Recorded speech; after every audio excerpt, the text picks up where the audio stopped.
All right, so we are back to Hilchos Talmud Torah 3:12, and this is talking about, the first two paragraphs are really talking about killing yourself for Torah, right? That's the language that's used. So let's reread it. We kind of worked on 12, the first paragraph yesterday, but it kind of segued into the next part. So we're going to read both of them together, even though they're different halachos, because it's the same drasha, or the same phrase.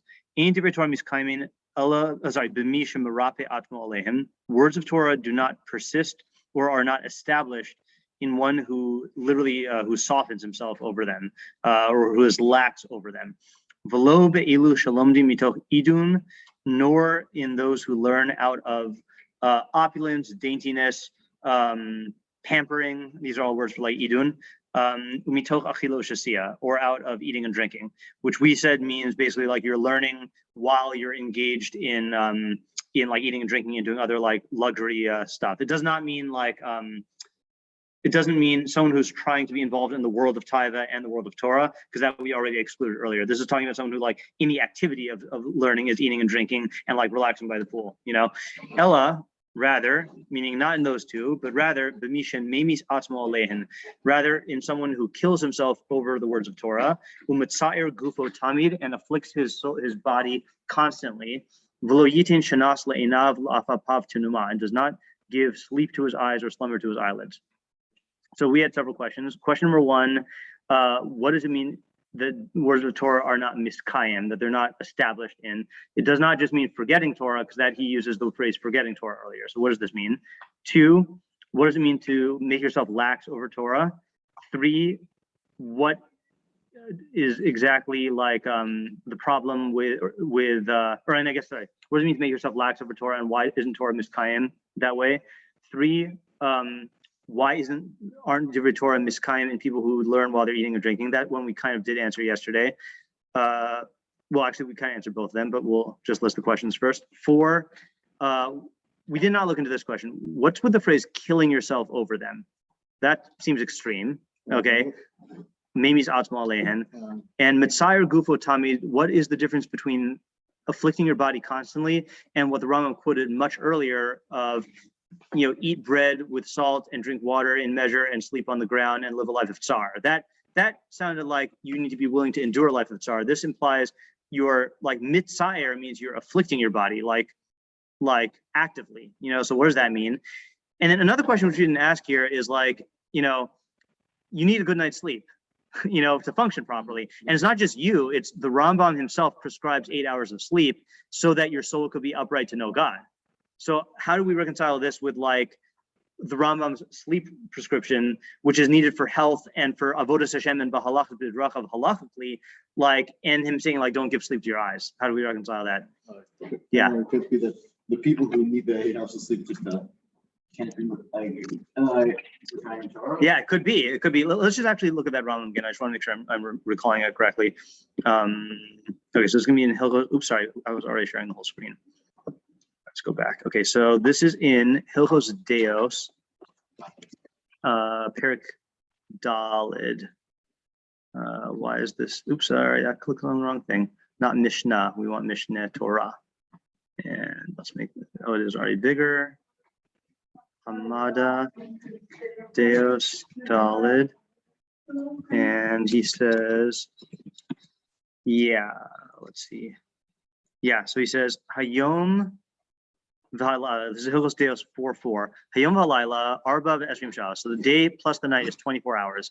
Dailo adam lishon shlishan. It is enough for a person to sleep a third of them. Shu shmona shas. But he says it's enough. Like that implies like a minimum, you know. V'yu sof halayla kidei shehei mitchilas shenaso ad shetal hashemesh shmona shas.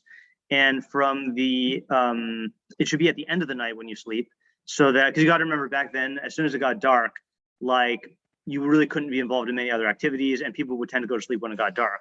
So he's saying you should allocate the 8 hours till the end of the night. Until this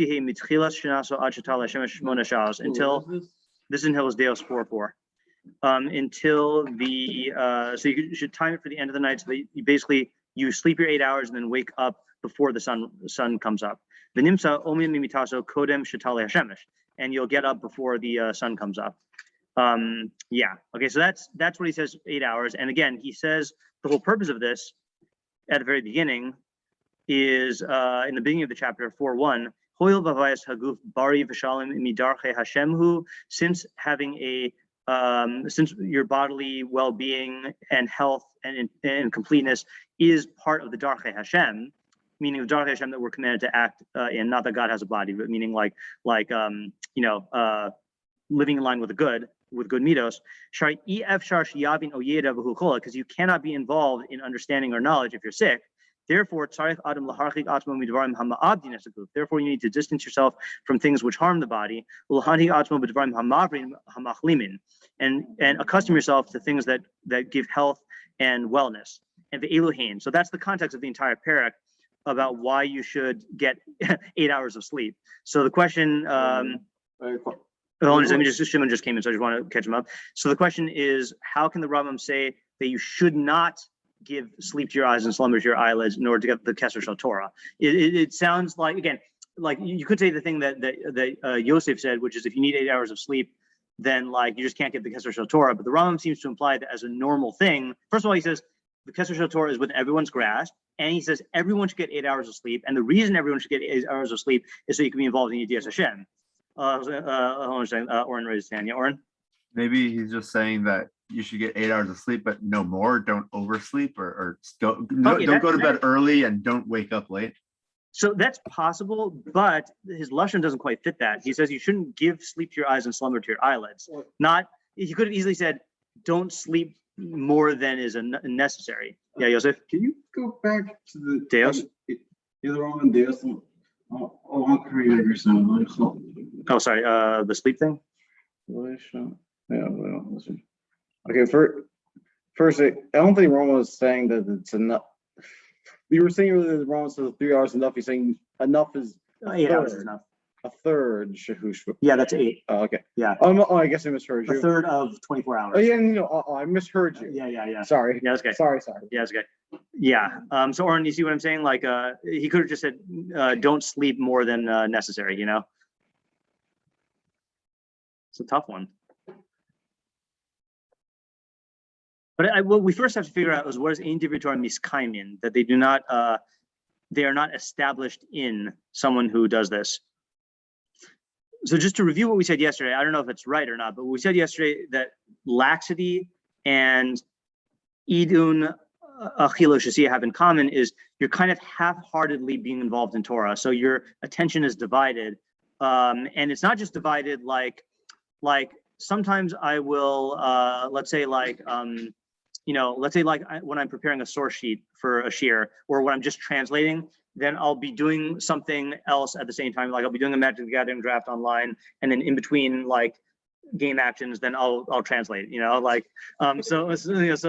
that's a common thing, and I know that I'm not fully attending to it because I don't have to fully attend to it. But it is different when you're involved in your mind being on different things, I think, versus like when your mind is on this and then you're engaging in a physical pleasure. It's a different kind of draw. So we said that basically like all your energy has to be devoted to learning when you are learning, and you shouldn't split it. And then we asked the question yesterday, well, what if you're like listening to a shiur while you're like doing something else? So we said that that is better than nothing. But if that's the way that you engage in learning, where you're just half-heartedly doing stuff, you're half-heartedly learning while you're doing other stuff, then your energy is not going to be going to learning. So it's not like the quality of your Torah will suffer. So that's what we said yesterday. I think that's as far as we got on that halacha. But yeah, this is the question. Is this out of your new sleep schedule? Is this out of your new commitment to sleep schedule? No, the sleep schedule came before I read this. But yeah. But it is, I am trying to get 8 hours of sleep a night, but not because of the Rambam, because of what, this is one area where the Rambam's recommendation is in line with modern sleep specialists. Could the thing with sleep here just be like an idiom or something? Like don't sleep on your studies, meaning like don't neglect them? That's interesting. I feel like that phrase is idiomatic. Where do we say, don't we say that in, we say that in the bracha of Hama'avir Sheina Me'enai. So where does that phrase come from? Let me just think if I have access. Okay, we're going to do a circuitous route here. Okay, bear with me. All right, we got to go to Bar Ilan. Oops. Bar Ilan.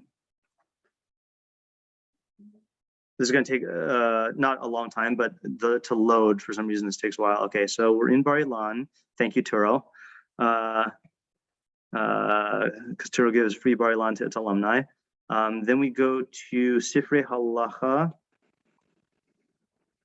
And then we go to the Rishonim. And then we go to the Abu Diram. And then we go to Brachos HaShachar. And then we enter our password, which I don't remember, but it is automatically remembered. So thank goodness. And it's only 5 letters. It's not my password. That was the one, the Turo's standard one. And then we look at the phrase Tinuma. And we find it. Okay, and then we make it big so people can see. How do you do the text bigger here? Font size, let's do 26, because that can be way too big. Okay, that's fine. Okay, so yeah, so the phrase, oh, see, this is a bad interface. Okay, so the phrase here, oh, hold on, he doesn't, that's not the phrase we're looking for. Uh-oh. I mean, it is the phrase. Where does the actual phrase come from?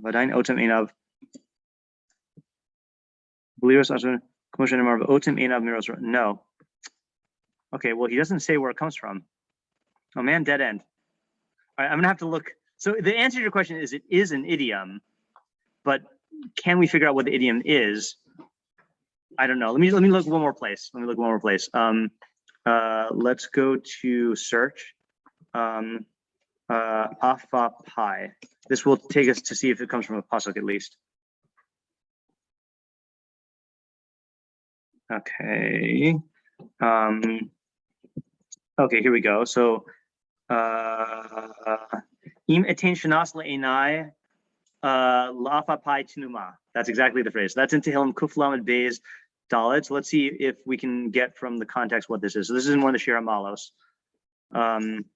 Shir HaMalos Zachor Adoshem LeDavid Eis Kol Unoso. I don't know what unoso is. I just want to see how they translate unoso. Affliction. Okay, like Asher Nishbal Hashem Nadar Lavir Yaakov. Oh, we quoted this last night in Shir. That he made an oath to Hashem. He took a vow to the strong one of Jacob. Im avo ba'ohel beisi. So this is his vow.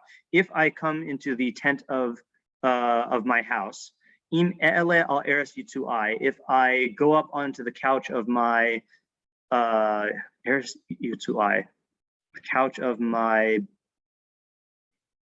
bedspreads. If I give sleep to my eyes and slumber to my eyelids, until I find a place for Hashem, the one who the strong one, Mishkanos La'avir Yaakov. It's very poetic language here. I don't know what this means. Mishkanos Avir Yaakov, a dwelling place for the mighty one of Jacob. So it's just plural. Okay, fine. So he's basically saying, he's depicting going to sleep as a negative thing. Okay, so I don't know if we're going to find anything here, but let's just, while we're here, let's just look at the Radak, because that's my go-to guy. Okay, so shena kavua is a long sleep, like in sukkah, right? Like you have to sleep in the sukkah, whether it's a shenas keva or a shenas arai. So David Melech here is saying, I don't want to give myself a long sleep. That's like what who was mentioning that yesterday? Chaim mentioned yesterday that David Melech would not sleep for very long, right? He would like be up all night, like learning and just like have like little doses. Let's just see if anyone else says anything that would help us. Mr. David. Boom, there you go. That's like, who said that? Oren? Yeah, that's what Oren said. Is if he sleeps in order for pleasure more than the necessity, more than is necessary to replenish his soul. Okay, so now let me tell you why I'm changing my mind.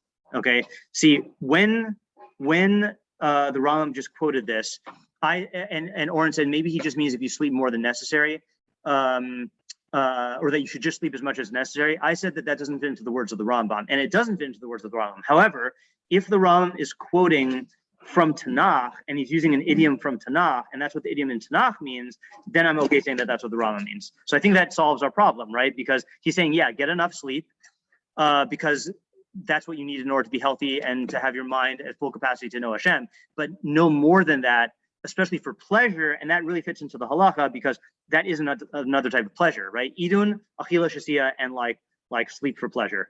That's very good. Okay, good. Teamwork with David and Melch and Oren. Yeah. Okay.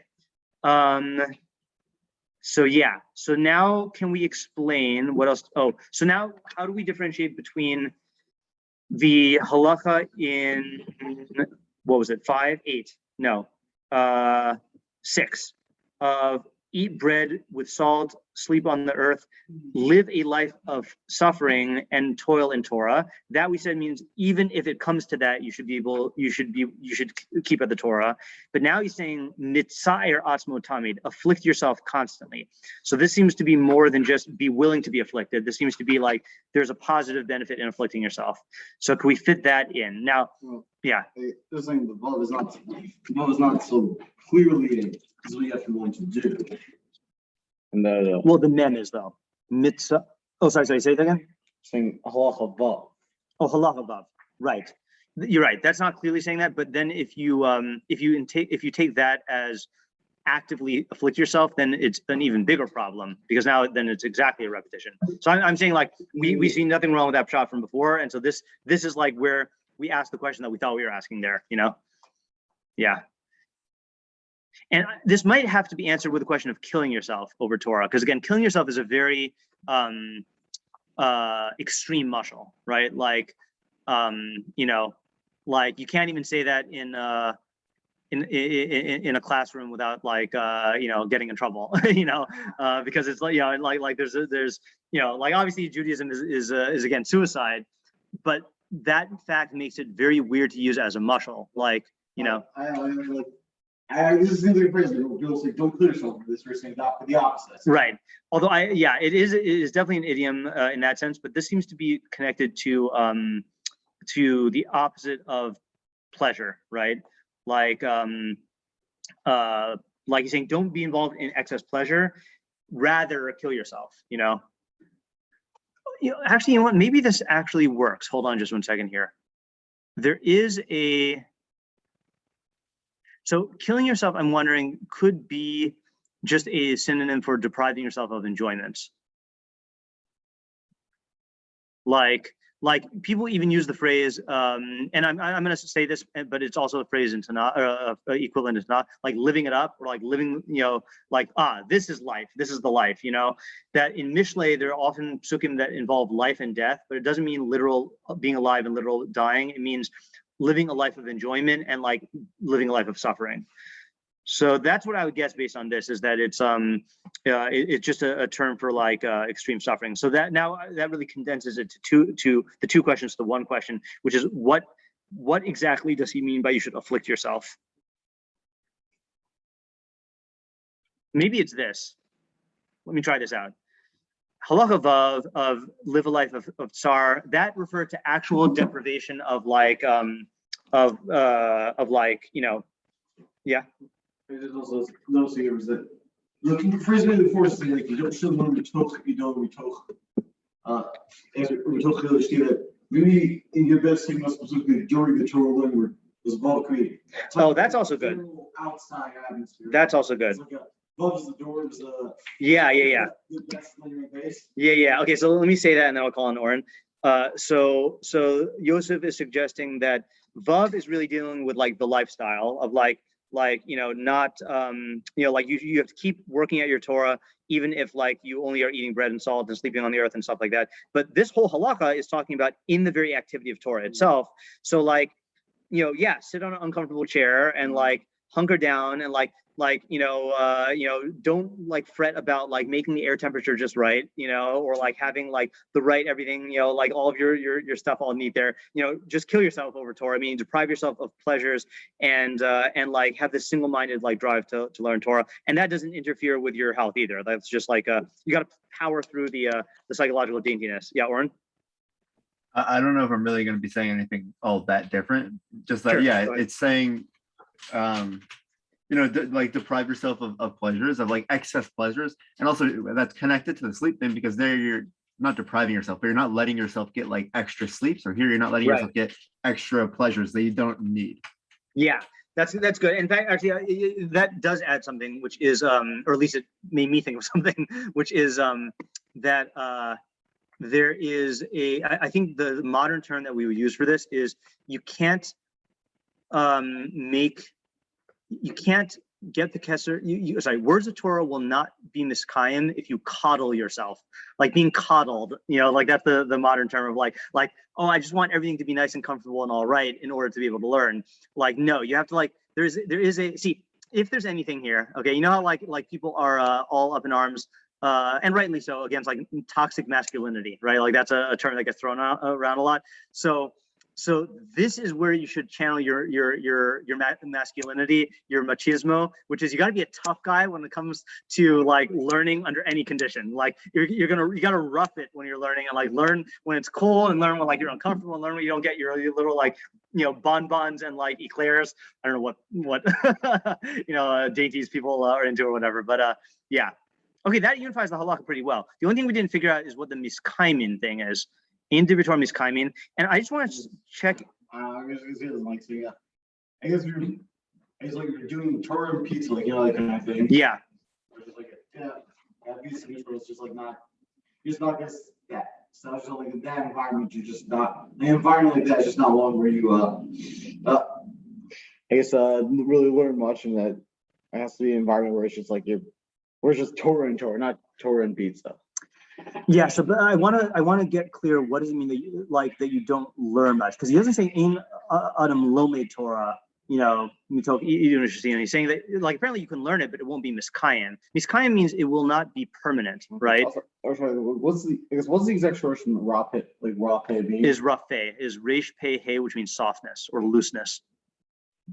Yeah, I'll just show you in the because I have it open already. In the Tanakh Torah dictionary, I opened it. Here we go. So it is here. Loading text. Yeah, look at the screen, Yosef. Sink or relax, sink down, sink, drop, relax, abate of temper, relax, withdraw, let drop, let go, refrain, loosen. I'm surprised it doesn't say loosen. Oh, slack. Yeah. Like loose soil is like roughly, Yeah, that's like there's not kind lots. So I guess like when I have a conversation, you're in Halacha. from Victoria, not kind of me. Right. I guess so. Yeah. And like now with people who are I guess learning in the midst of eating.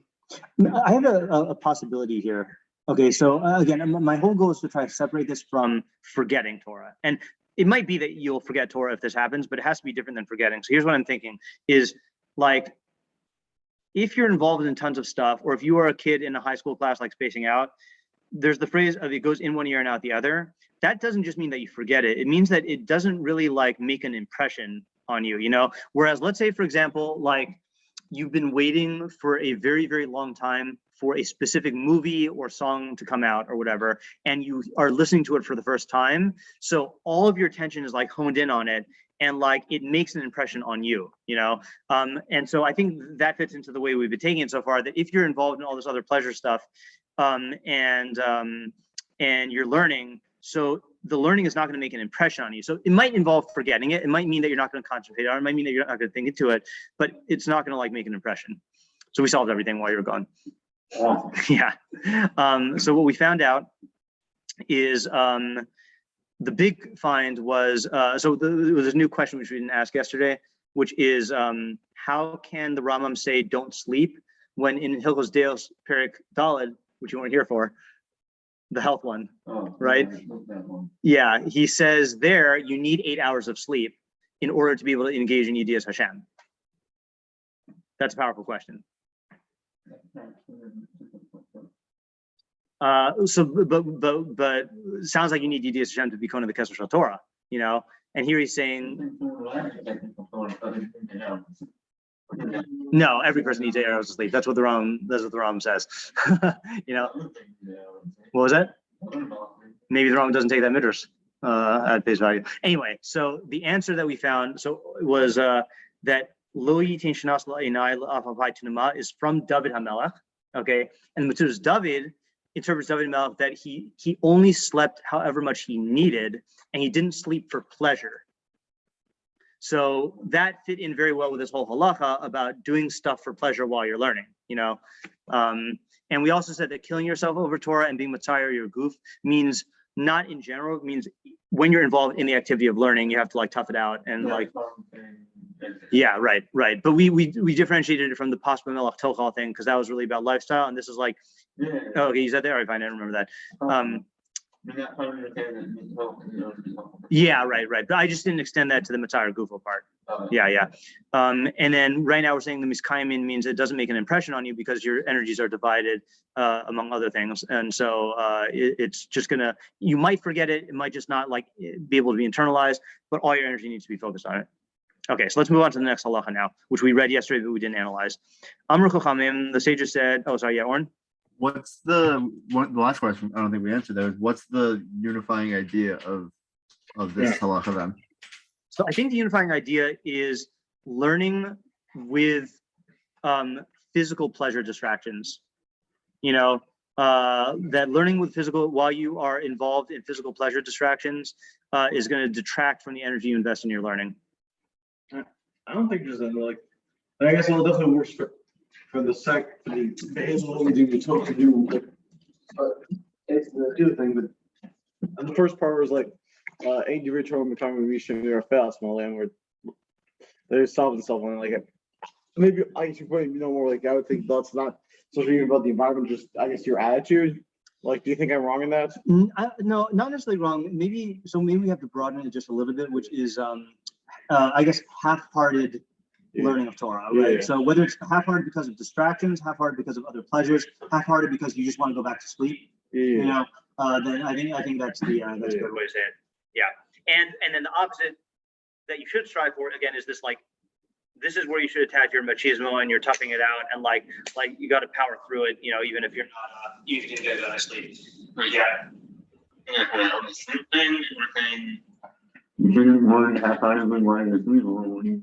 No, meaning that so I'm saying that yeah. I guess what he was like you snooze, you lose. That is a modern idiom. I see. It doesn't mean that you learn while you're trying to sleep. I think it is the person who like is so attached to sleep that his mind is on getting back to bed while he's learning. You know, like people who like you know like you might say to yourself, okay, I drag myself out of bed. And I'm like at the first shiur or at the first morning seder, and that's better than nothing. But that's not going to be Divrei Torah, not going to be miskayim with you. You know, like you see people like nodding off, you know, or like putting their head down or whatever. You know, that person is a person who is, well, they're probably not getting enough sleep. But that's a person who's like longing to get back into bed when he really should be learning. You know, that's not Divrei Torah, not going to be miskayim in that person. I'm not Yeah, what? I don't know like I feel like I'm kind of like really I but like I actually film myself and kind of like playing the morning and I put it up. Yeah, right. So I think that right. I don't think that you can definitely overpower this mentality, but what we're talking about is a type of person. It's been me. Someone who this is the way that they operate, like me shimarap out. See, actually, this is a good clarification. This does not mean that let's say you're sitting there and you're learning, right? And then the food guy comes late, and you take one bite of a sandwich while you're learning. It's not like all your Torah just rushes out of your head, you know. It means if this is the way that you typically learn, you know, then it's not going to succeed. Yeah, that's why I think you can justify what you were saying of like. You know, we do say, and I don't think it's just something we say, I think it is objectively better to, if you can, listen to a shiur while you're doing other stuff than to not do any Torah while you're doing other stuff. It's just that if that's the way that your learning is characterized, then it's not going to work out. Like there are people who like. In that time, it's not like in general, like whatever you're learning right now. Yeah, that's also true, right. right? Meaning, We're not it's not defined. right, meaning there's a micro level and a macro level. Yeah. On the micro level, if you're a great lamdan is going to have an inferior quality of Talmud Torah when he's eating while he's learning, but he should still do it. But then someone who on a macro level, this is the only time that they're learning. Like let's say, for example, like someone who doesn't have any chavurah, is not kovea any like time for learning, doesn't go to any shiurim, but he just like has a shiur on in the background while he does all of his work. So great for that guy, but that's someone who is making himself lax on Torah, and that Torah is not gonna stick. You know. When you say the Rambam talking about in the Halacha, In what, is the Rambam on the macro or the micro? in 12? Yeah. Here I think he's talking about the macro level, because he says he phrases it in terms of the gavra, you know. But I do think that it would affect the micro level also. Okay, I think he's talking about the macro level though. Right. Yeah. Before Oren, Yosef, you want to say something? You were saying like you go, I guess going back to talking about if you shine out like that, there's more little suitcase. All of the problem is it seems like he first starts off, don't do this or this, but rather do this. So You're right. So I guess like it's not for a person like who just like I guess it's like who's relaxed when learning, not for a person like who learns when eating, but rather it's for a person who like kills himself and like and burns himself over and like and does not like it isn't sleepy. Yeah. So it is a good point. I'm just gonna say it on for the recording is that Yosef was pointing out that he doesn't pair the sleeping thing with eating and drinking or the Rambam. He pairs it with the positive person, right? That you have to be a person who kills yourself over Torah, afflicts your body, and doesn't indulge in pleasure sleep, right? Now I am. That's what I'm thinking about. Like not indulge in pleasure, like in a sense, like just. But it's like isn't whereas like the phrase snooze, that's usually not talking about actual sleeping. It's talking about like Yeah, but I don't know. I think it's just talking about sleeping. I think it's like isn't just you don't give yourself a moment of rest from it. Yeah, snoozing means something different, but I'm Yeah, it doesn't mean like you don't need to now pump it up. Yeah, exactly. Yeah. So, like, But this is talking about actual sleep though. Like, We use it in the bracha about sleep also. I mean, it's like it's talking about actual sleep. Yeah. Yeah, Oren. Okay, well, two things. One, we'd still say that putting on a shiur while you're eating dinner is better than just eating dinner and doing nothing else. Yeah, I like just said for that sure, it's still better. Yeah. Okay. Yeah, I said that a couple times. Yeah. Okay, cool. So that's one. And the second thing though is this really true for everyone? Like I feel like there are definitely certain people or cases where you actually do learn better. Like I'm sure there are unorthodox cases where people learn better in weird situations and stuff. You know, like is this really a universal? So it depends. I think we still could stand to get more clarity on what effect this has on your learning. I don't. Let me okay. Let me pause. I'll give you an example of one exception. Okay, and I need to pause the recording for this. Yeah. Oh, sorry. I will not record again. Last point. So we from off the record discussions have concluded that it seems like the Rambam is talking about the macro level, which is why he says "Ein divrei Torah miskayim b'mi shemarape atmo," etc., and "Ella b'mi shememis atmo le'en." But this will affect your micro level in any given instance of learning as well. Yeah, Oren? Okay, well, one, just a question on what you just said. What do you mean by micro and macro? Can you just define that in context? Macro means this is how I learn. I learn only when I'm eating and drinking, and that's who the Rambam is condemning, versus I learn with just the table and the chavurah, the chavurah and the sefer, like what was that? Maybe I don't need a table. For a laptop, yeah. No, I need a lap, yeah. So that's macro means this is how you as a person engage in learning, period. Micro level means 95% of the time I'm not eating while I learn, and 5% of the time I am. And what we're saying is, yeah, during that 5% of the time, even though you don't fall into the Rambam's into this condemnation, that 5% of your learning will suffer because you're eating while you're learning. Doesn't mean you shouldn't do it, but it will suffer because your energy is divided. I don't So, think it's So Yeah, go ahead. Lauren. you're saying that this halacha or this part of this halacha is about like the macro level thing. Like you shouldn't relate to learning in just this way. Exactly. Yeah, it's about the Okay. macro, but it would follow from the halacha that your learning would suffer on the micro level as well. But he's not condemning the person who engages in that, like who listens to a shiur while he's like on an exercise bike or whatever. Yeah. I don't think it's all just talking like the exact times because it's talking about the type of person who it's like, isn't? Yeah. Me. Right. But me. Yeah. Yeah. I would just like to throw out there that I frequent whether or not it's on the micro. I think it's better not to do that. I'm saying never do that. Okay. Yeah. I'm really putting this all on b'mi shemarape, and the reason why I'm convinced of that also is because you'll see later on, there are other things he talks about where he's talking about the activity of learning, specifically.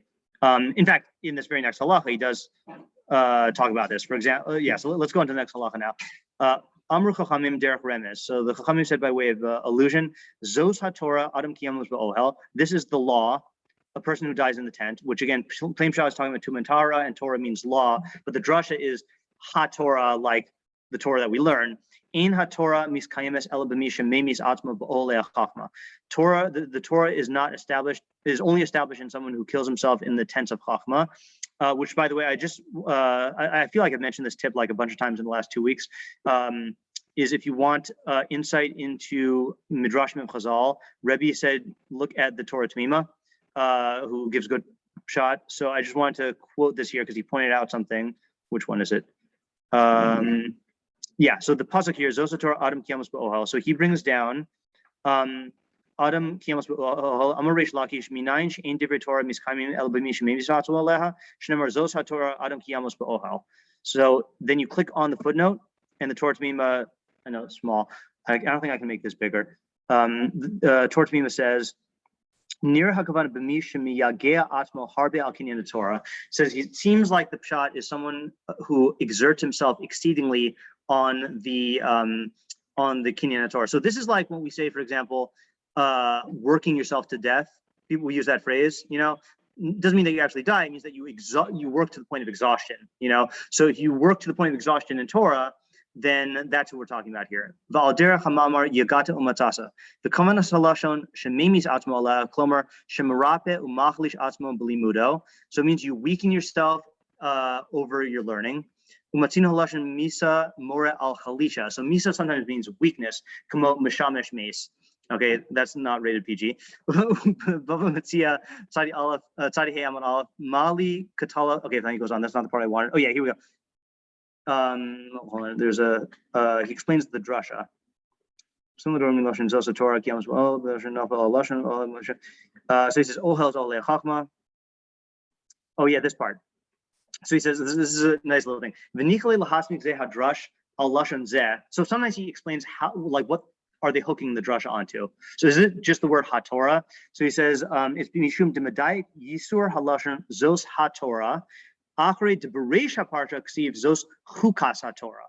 So earlier in the parsha it said this is the law of the Torah, the kai al kol parsha, and that's talking about all of the parsha. The gam b'shari inyanim b'parsha zo kamo inyane tumas masa umaga ba'od lo ksiv b'hu b'yichud zos haTorah kamo b'kan. So basically the parsha opens up with Zos Chukas HaTorah, and that refers to everything in the Parsha. So the fact that it says one instance of the extra word HaTorah, that's the hook for the drasha. So I thought that was just worth mentioning here. Okay, so that is the first drasha that the Rambam brings down. V'kach Amar Shlomo b'chachma. So this is what Shlomo meant in his chachma. Hisra pisa b'yom tzara. If you make yourself lax on the day of narrowness, or sorry, on the day of trouble, sar kochacha, then your strength will be narrowed. Okay, you'll get weaker. The Od Amar, and also they said, Af Chachmasi Amdali, even my Chachma remained with me. Chachma Shalamarati Ba'af Amdali. So we translated that yesterday. The Chachma I learned in a state of agitation remained with me. And you theorized, Chaim, that agitation meant like removing yourself from the things that you want to be involved in, like pleasure-wise. Yeah. Yeah. Well, I think that is like struggling with it. Struggling with it, right? Yeah, I hear that. when I was looking for the Torah Tamimas, I also looked at the Torah Tamima on this one. I just want to mention this, even though I don't think this is shot in the Rambam, but he quotes the Gemara. Wait, where is it? Afchachmasi Amdali. So yeah, Afchachmasi Amdali. So he says, Amar Rabbi Acha, Amar Shlomo, Kol Torah Shalamarti ba'afnis kaima bi b'ziknusi. Okay, so that is the one that the Rambam was quoting. Any Torah that I learned, the af, in anger, in agitation, lasted with me into my old age. But then he quotes an interesting thing here. He says, Yitachin hamaramis lema shalaman biyagia. So it seems to be alluding to what you learn in exertion. V'zehu ba'af. So that's in anger. Okay, it's like you're really trying hard. That fits into the rest of the thing. He says, b'zeas af. So there's a phrase, in the sweat of your, af literally means nose, in the sweat of your, like by the sweat of your brow or the sweat of your nose, meaning hard work. So I think that actually fits in better. Not anger, but like heavy breathing, like exertion. You know, exertion fits in better. Okay, but then he mentions this other thing. He says, "V'yesh girsos shonos upirushim shonim b'drasha zo." There are a lot of different versions and ideas, explanations. V'gam efshel lefarish kavanas hadrasha al pi mashkas b'sof brachos samach gimel amud beis al Torah de Mishlei, or sorry, al pasuk de Mishlei, who meets off yoti dam. So there's pasuk Mishlei that says squeezing the nose makes it bleed. Okay, kol tamid sherabo kois alav v'hu shosik. Any student whose Rav gets angry at him and then the student is silent, I mean he doesn't like talk back, I guess, he merits to distinguish between Tameh and Tahor. That means the Torah that I learned with nose, okay, or with anger. Sorry, not with nose. The Apo Shal Rav, with the anger of your Rav. And in the zuchus of my silence, then the Torah remain with me. I don't think that's how the Rambam is bringing it down, but I thought that was an interesting drasha. Yeah, Rambam is definitely talking about exertion. Yeah. In the beginning of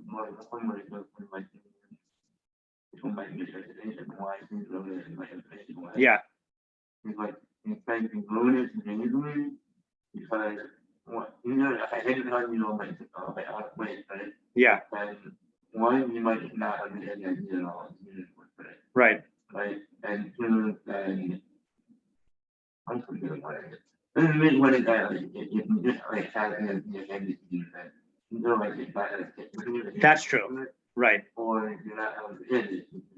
Okay, so that's a good idea. So and I think actually this fits in better with the Miskayim thing. So let me just say that again. So Chaim is bringing in the fact that the Rambam in the beginning of the Mora Nevuchim. In fact, I think I wrote about this. Let me just get the actual quote because this is Rambam Bekius here. What did I call it? Or you say wrong with. I don't think he's right from the Mora Nevuchim to this because Mora Nevuchim was deliberately written in a way that people should not get it. You can even write in the fact that you see in terms of the wording, you're not on the input and you want to go right. You have to work for it. Yeah. Oh. He's not. Yeah, he's not being proof from the existence of the Mora Nevuchim. Not saying that the Midrash Torah written that way. Oh, okay. Oh, okay, fine. Oh, here we go. This is it. So I wrote about this in 2014, and the quote from the Mora Nevuchim is. So this is in his letter to Rav Yosef, who he wrote the book for. He says, thereupon I began to let you see certain flashes and to give you certain indications, like the Rambam's method of like exposing someone to something lishma. Then I saw that you demanded of me additional knowledge, and you asked me to make clear to you certain things pertaining to divine matters, to inform you of the intentions of the mutakalimun in this respect, and to let you know whether their methods were demonstrative, and if not, what art they belonged. And as I also saw, you had already acquired some smattering of this subject from people other than myself. You were perplexed as stupefaction had come over you, and your noble soul demanded of you to find out acceptable words. Yet, I did not cease dissuading you from this and enjoining upon you to approach matters in an orderly manner. My purpose in this was that the truth should present itself to your mind in its proper order, that you should not hit upon it by mere chance. Is that the quote that you were thinking of? It's in the intro to the Mishnah to the Mora Nevuchim. Yeah. Okay, well, wherever that is. Yeah, the idea though, yeah, the idea you said was true though, is that if you are just spoon-fed something, it doesn't stick with you to the same extent that it does when you break your teeth over it, you know? Similarly, like when you've had the experience of giving shiur, right? So you tend to remember stuff that you give shiur on a lot more than stuff that you just like encountered in your own learning, because you've put so much effort into like working on it. So that fits in with miskayemes. I think that it'll stick with you because you've you've really worked at it. Yeah. So I kind of want to understand. He uses the phrase memis atzmo twice.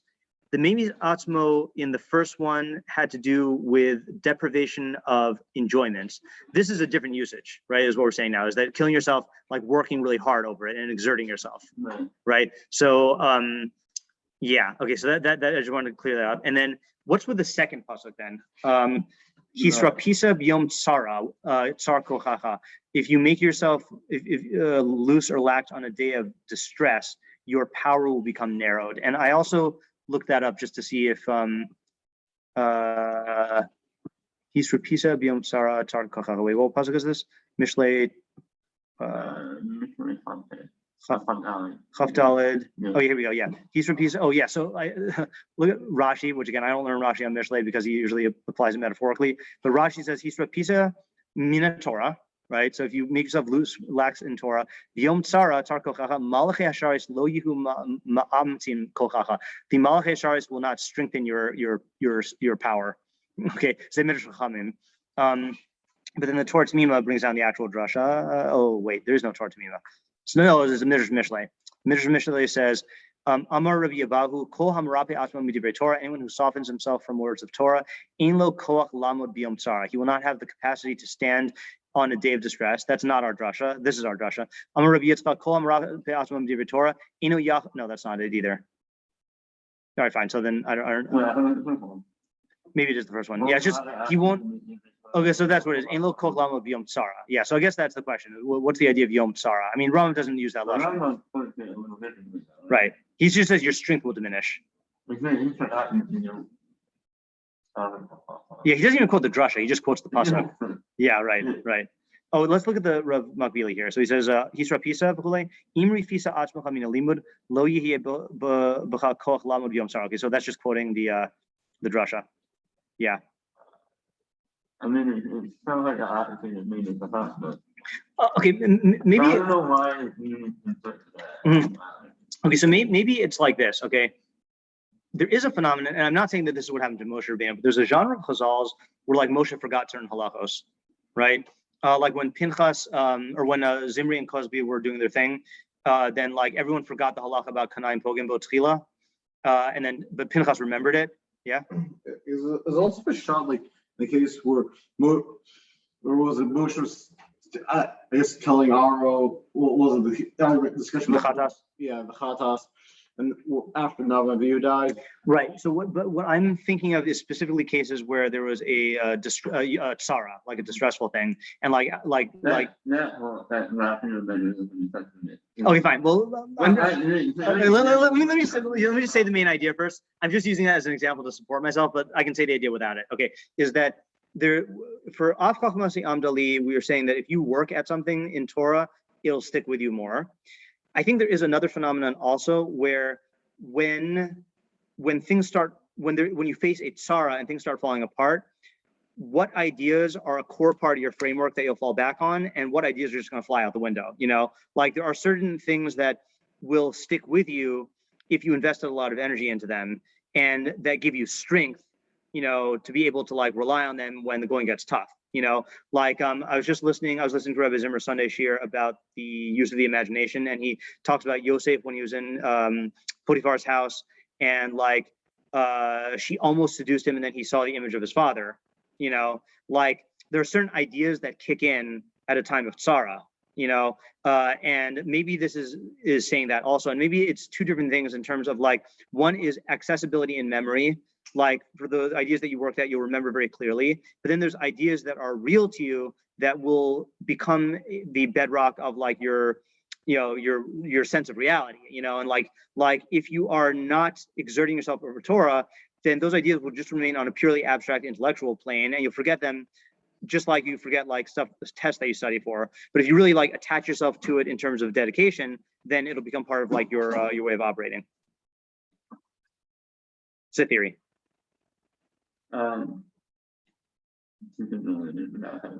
Sure. Yeah.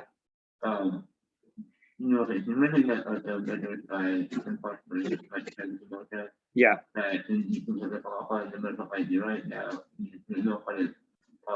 Yeah. Yeah, the halacha says that you can't ask for Torah. Yeah, I don't know. Yeah. I don't know. Can you repeat that part? I couldn't really hear. Sorry. What Chaim was saying or what I said? Yeah, what Chaim was saying. So Chaim is a side question, not related, about the case that I mentioned about where people forgot the halacha about what you're supposed to do when someone has bia, when a Jew has bia with a non-Jew in public. So the halacha is k'nayim pogim bo, that you just kill them on the spot. But the halacha is you can't ask for hora'ah and then do it. If you ask for hora'ah, then you're not allowed to kill them on the spot. Then you have to bring them to Sanhedrin. So Chaim's saying the midrash doesn't make sense that like Pinchas asked Moshe Rabbeinu what to do. Yeah. So not really related to our point, but just a question on the midrash. Let's just, because this is the last session in the week, let's just read the next halacha so we can have it in our mind. Amru Chachamim, the Chachamim said, Bris Krusa, there is a covenant that is sealed with people that Shekol Hayagea B'Talmudo B'Beis HaKnesses, that anyone who exerts himself in his learning in the shul, Lobim Herahu Meshachkeach, he will not forget quickly. So this is where he talks about forgetting, okay? V'chol Hayagea B'Talmudo B'Tzina Machkim, anyone who exerts himself in his learning with literally with modesty, okay, Machkim is going to be become wise. Shnemar, as it says in the puzzle we did in Mishlei 2 weeks ago on Monday, the es tsanuim chachma. Chachma is with those who are tsanua, who are humble or modest. And anyone who makes his voice audible at the time of his learning, Talmudo miskayim biado, his learning will persist in his hand. But if he reads quietly, he'll forget quickly. So a couple funny things, and I got to go, by the way, at 2:30. Why hayaged b'talmud b'beis haknesses? Isn't that weird? Base midrash is where you should be learning, you know? Yeah, I feel like also we should film this last month and then the guy who wanted to. Yeah, definitely. Yeah, Oren. Also, what does he mean when he says it's a brit? Who made it? When? Yeah, right. What is this bris? He doesn't even give proof of it, right? Another question is, what does it mean to be yageh b'talmud b'tzina in modestly? And then the funny thing also is, like, he's saying you should be mashmiel kol b'shas tamudos. Now picture a guy who's doing all three things. He's in shul, the Beis HaKnesses, where everyone gathers, and he's yelling his Torah. Is that modest? Like, so what does it mean he does it b'tzina?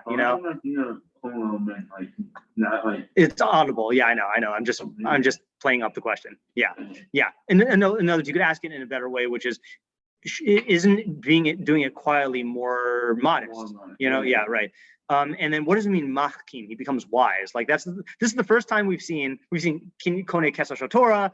Your Torah is miskayim, but this is like you'll become a wise, become wise. Now that might just be for the sake of the drasha because it says es tnuim chachma. But yeah. All right, I actually have to stop now and go. But to be continued, Bli Neder next week. Thank you. All right, thank you. See ya. Thank you.